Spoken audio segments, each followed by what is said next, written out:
கர்த்தருக்கு ஸ்தோத்திரம். கர்த்தர் உங்களை ஆசீர்வதிப்பாராக. இன்று நம் தேவன் நம்மோடு பேசக்கூடிய தேவ வார்த்தையானது லூக்கா புஸ்தகத்தில் 18வது அதிகாரத்தில் 2வது வசனம். ஒரு பட்டணத்திலே ஒரு நியாயாதிபதி இருந்தான். அவன் தேவனுக்கு பயப்படாமலும் மனுஷரை மதிக்காதவனுமாயிருந்தான். கர்த்தருக்கு ஸ்தோத்திரம்.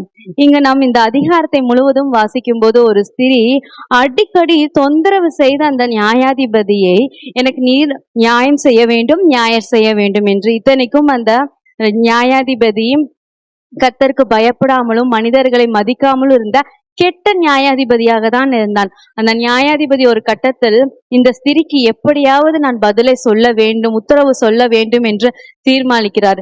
இப்படி இருக்கும்போது ஒரு கெட்ட நியாயாதிபதியே ஒரு முடிவை உண்டாக்கும் இருக்கும்போது நம் பரலோகத்தின் தகப்பன் நல்ல பிதாவாய் இருக்கிற நல்ல ஈவுகளை அளிக்கின்ற பரலோக பிதா நமக்கு நல்ல ஈவுகளை மாத்திரமே அளிக்கின்றார். நம் ஜெபத்திற்கு அநேக நேரத்தில் பதில் வருவதில்லை. காரணம் அது தாமதம் என்றால் நாம் ருசி பார்க்க வேண்டும். அந்த தாமதத்தின் நேரத்தில் கர்த்தர் நம்மளை எவ்விதமாக உருவாக்குகிறார் என்று.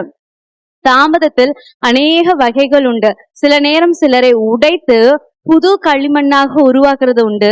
சிலரை அனலாக, சிலர் அவருக்கு ஏற்றவர்களாக உருவாக்கப்படுகின்றார். அப்படி இருக்கும்போது நம் கர்த்தர் நமக்கு நல்ல ஈவுகளை கொடுக்கின்றார். பல நேரத்தில் நாம் ஜெபிச்சு சோர்ந்து போகின்றோம். ஒருபோதும் சோர்ந்து போக கூடாது. மனிதர்கள் தான் சோர்வு உண்டு. ஆனால் சோர்வு மித்தமாக அவன் நம் எதிராளியான சாத்தான் நம்மள கிரிகை செய்யறதுக்கு அதிக நிச்சயம் உண்டு. இப்படி இருக்கும்போது சோர்வு இல்லாமல் நாம் ஜெபிக்கிறதுக்கான சோர்வில்லாத ஆவியை கர்த்தரிடத்தில் கேட்டு நாம் பெற்றுக்கொள்ளும் போது சோர்வு இல்லாமல் இன்பமாக அந்த தாமதிக்கின்ற அந்த காரியத்திலும் இன்பமாக நம்மளை ஜெபிக்க வைக்கின்றார் கர்த்தர். நாம் ஜெபிக்க ஜெயத்தை மாத்திரம் காண்போம். ஜபம் இல்லாமல் ஜெயம் இல்லை. ஒரு சிறிது காரியமா இருந்தாலும் நம்ம ஜெபிக்க வேண்டும். ஜெபிக்கின்ற உதடுகள் எப்போதும் சோர்ந்து போவதில்லை. ஜபத்தை கேட்கிறவர் எப்போதும் தன் அற்புதங்களை செய்ய தாமதிப்பது இல்லவே இல்லை. அவருடைய நேரத்துக்கும் காலத்திற்கும் நாம் காத்திருக்க வேண்டும். நம் நினைத்தபடியான நேரத்தில் அவர் நம்மளுக்கு அற்புதத்தை கொடுப்பார் என்று நாம் இருக்கும்போது அது தவறான எண்ணம். அவர் முந்தியும் மாட்டார், பிந்தியும் மாட்டார். அவருடைய நேரத்தில் அவர் கரெக்டான பதிலை, கரெக்டான அற்புதத்தை செய்வார். இன்னும் நம்ம ஆழமாக பார்க்கும்போது தாமதிக்கின்ற விஷயத்தில் அவர் பதில் பரலோகத்திலிருந்து புறப்பட்டு நம்மளுக்கு வருகிறது. நம்மளுடைய ஜபத்திற்கான பதில் இந்த தாமதிக்கின்ற விஷயத்தில் அவர் இறங்கி அவருடைய கரத்தில் இருந்து நம் அற்புதத்தை பெற்றுக்கொள்ளும் போது உலகத்திற்கு நம்மளை கீர்த்தியும் புகழ்ச்சியுமாக வெக்கப்பட்ட அநேகர் முன்னாடியும் நம்மளை உயர்ந்து பார்க்கும்படியாக கண்மலையின் மேலே உயர்த்துவார்.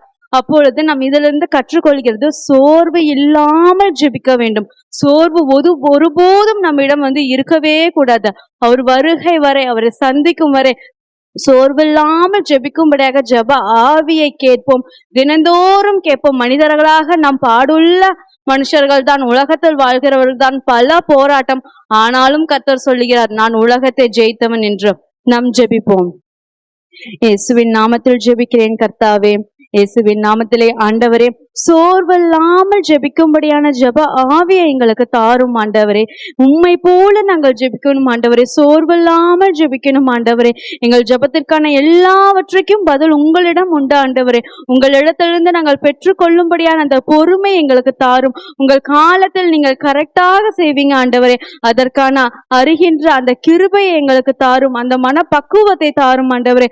உமக்கென்று காத்து இருக்கும் போது உலகத்தில் அநேக அவமானங்கள், வெட்கப்படுகிற நிலைகள் எல்லாம் வந்தாலும் அதை மேற்கொள்ள எங்களுக்கு கிருபை கொடுங்க. உங்க தைரியத்தை கொடுங்க. உங்க ஜெப ஆவியை எங்களுக்கு கொடுங்க ஆண்டவரே. சோர்வில்லாமல் ஜெபிக்கும்படியாக ஜெப ஆவியை தாங்க. நாங்கள் ஜெபிக்க அற்புதத்தை கண்டு உம்மை மகிமைப்படுத்தும்படியான இருதயத்தை எங்களுக்கு தாரும் ஆண்டவரே. அந்த வைராகியத்தை தாரும்.